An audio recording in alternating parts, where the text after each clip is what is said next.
ایک جنازہ ہو گیا، اللہ کے رسول تشریف لے گئے، ابھی لحد تیار ہونے میں دیر تھی، حضور بیٹھ گئے اور آپ نے لمبا خطبہ دیا، کسی دن وہ بھی بیان کروں گا، براج میں آج رضی اللہ عنہ۔ حضور نے فرمایا جب موت کا وقت آتا ہے اس وقت فرشتوں کی ایک پوری گارد آتی ہے۔ ہم لوگ سمجھتے ہیں ایک ہی ملک الموت ہے، روحیں قبض کرتا، اس سے آگے لوگوں نے پھر ایک ردہ رکھ لیا کہ جب ایک ملک الموت ساری زمین پر اتنے جہان پر گھومتا اور سب کی جانیں نکالتا تو حضور اگر حاضر ناظر ہو جائے پھر کیا؟ یہ ہمارے دوست کرتے، یہ بات ہی غلط ہے۔ ایک ملک الموت کب جانے قبض کرتا، بے شمار فرشتے ہیں اس کے مدد، وہ انچارج ہے محکمے کا، اس کے تحت تتوفاہم الملائکہ، بے شمار فرشتے۔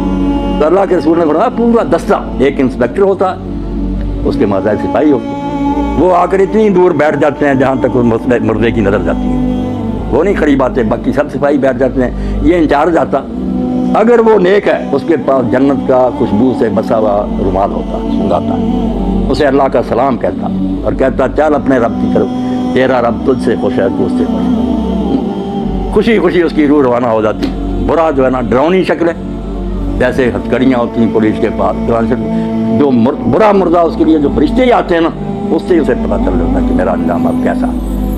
مسکراتے چہروں کی بجائے ڈراؤنی شکلیں، بدبودار رومال، غضب آلود نگاہیں، وہ چھپتی پھرتی پھر نکالتے مار مار، اور اسی وقت جب وہ رومال میں اس کو لپیٹتا دوسرے سپاہی آگے آ جاتے ہیں، اس سے وہ وصول کر لیتے ہیں، نیک روح سے لے کر جاتے ہیں۔ اللہ کے رسول صلی اللہ علیہ وسلم جہاں جہاں سے گزرتے ہیں روشبو پھیلتی جاتی اور ساری مخلوق کہتی ہے مرحبا، مبارک ہے تیرا آنا یار، تو نے ہم سب کو نا مت کر۔ اور اگر برا ہے تو بدبودار رومال، بدبو پھیلتی ہے، سارا جہاں لعنت کرتا کہ تو کیسی منحوس روح ہے، ہمارا دماغ ہی خراب کرے۔ آسمانوں پر جاتے ہیں، پھر وہاں اجازت مانگتے ہیں کہ دروازہ کھولا جائے، کھولتے جاتے ہیں نیک کے لیے،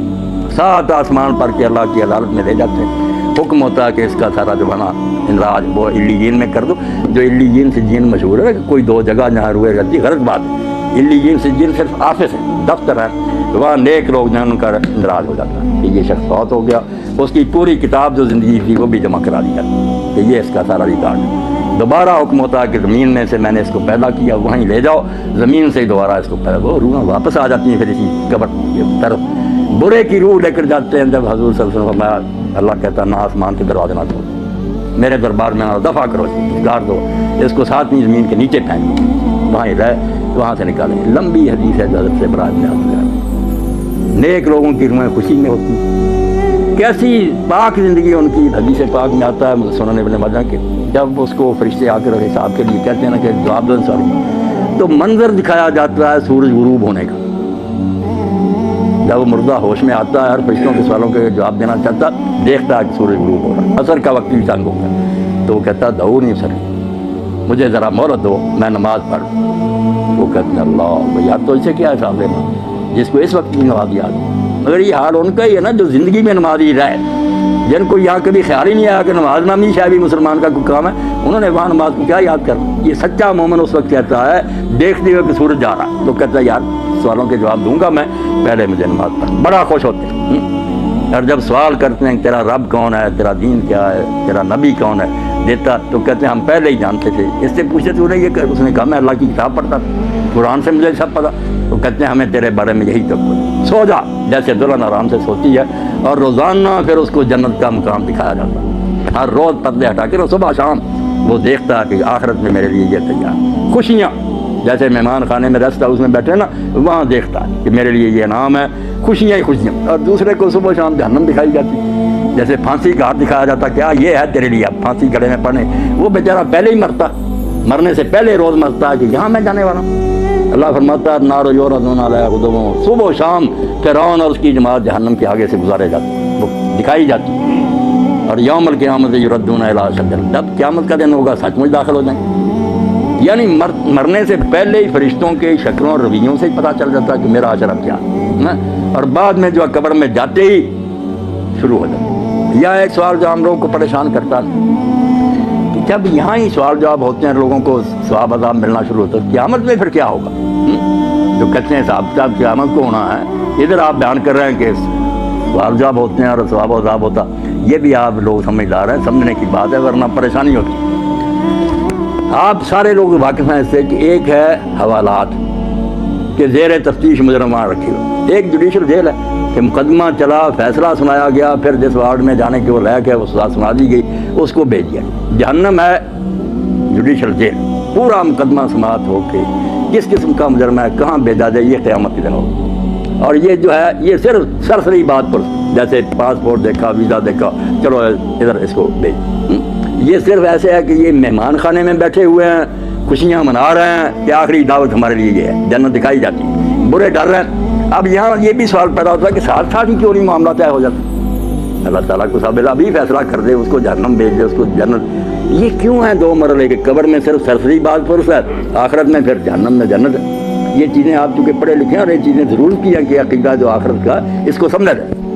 بات اصل میں یہ اور بڑی نازک بات ہے جو قرآن حدیث نے بتائی، توبہ توبہ ہم اس کی طرف دھیان نہیں کرتے کہ نیکی بدی وہ نہیں جو آپ نے مرنے تک کی، کھاتا آپ کا بند نہیں ہوا، آپ مر گئے کھاتا چل۔ یہ جب تک یہ کارخانہ سٹاپ نہیں نہ ہوتا، میزان نہیں لگ سکتی کہ میری نیکیاں کہاں کہاں اپنا اثر دکھایا، میری بری مثالوں نے کتنے لوگوں کو گمراہ کیا۔ یہ جب قیامت آئے گی نا، اس وقت ہوگا کہ ڈاکٹر صاحب نے کتنے لوگوں کو دین کی طرف رغبت دلائی، ان کی وجہ سے کتنے لوگ دیندار بنے، انہوں نے اپنی اولاد کو، یہ سارا حصہ قیامت کے دن نکلنا۔ اللہ کہتا ہے نکتب ما قدموا وآثارا، ہم وہ بھی لکھتے ہیں جو زندگی میں تم نے آگے بھیج دیا، اور وہ بھی لکھتے ہیں جو فٹ پرنٹس ہے، آپ کے قدموں کے نشان رہ گیا نا، اور لوگ اس پر چل رہے ہیں۔ اس لیے اللہ کے نبی علیہ السلام کی نیکیوں کا آپ اندازہ کریں۔ یہ جو ہم کہتے ہیں نا حضور کو یہ ثواب حسین، یہ بہت بعد میں تنگ ذہن والوں نے نکالا۔ رسول اللہ کو پہچانا کیا؟ جو نیکی امت کرتی ہے نا، میں نے قرآن پڑھا،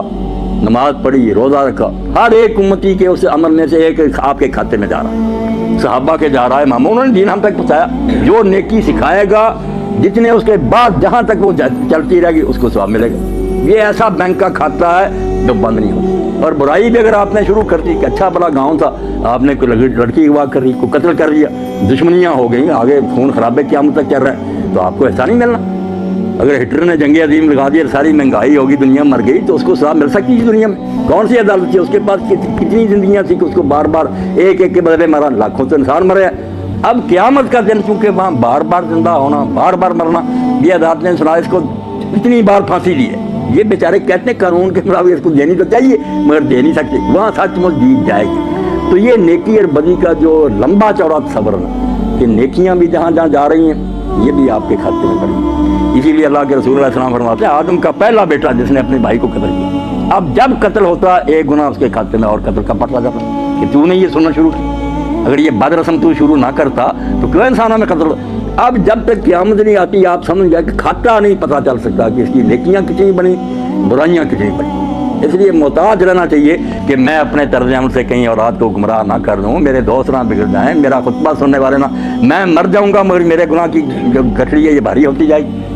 کوشش کروں کہ میں اچھی مثال قائم کروں تاکہ اس پر لوگ چلیں، تو میرے مرنے کے بعد بھی وہ ثواب مجھے پہنچتا رہے۔ اس لیے اس کے سوا کوئی چارہ نہیں کہ جاتے وقت صرف سرسری کاغذات دیکھے جائیں، ان کو مہمان خانے میں ٹھہرا دیا جائے، ان کو حوالات میں بند کر دیا جائے، اور انتظار کریں آخری عدالت کا کہ جب آخری عدالت آئے گی پھر ہاتھ پاؤں بولیں گے، فرشتے گواہی دیں گے، زمین بولے گی، سارا تیرے نیکی بڑی کا کچا چٹھا آ جائے گا، جنت دوزخ کا فیصلہ اس وقت ہوگا۔ اور جنت دوزخ بھی کوئی ایک نہیں۔ اب جنت کا نبی علیہ السلام نے فرمایا کہ تم سمجھو بس جنت میں چلے ایک برابر ہے، وہاں 100 درجہ ہے جنت۔ ہم دیکھتے ہیں نا کہ بینک بنے اتنی منزل، 100 منزل، اور منزل بھی اتنی دور، فرمایا یہ زمین ہے جتنی دور آسمان ہے وہاں دوسری جنت، اتنی دور ہی پھر تیسری جنت، 100 آسمان زمین جو ہے نا اتنے ہیں، اور سب سے آخری جو ہے وہ فردوس ہے، سب سے آخری، جس میں اللہ کے رسول نے فرمایا اس کی جو چھت ہے اور اللہ کے عرش سے نیچے سب سے اوپر اللہ کا تخت ہے،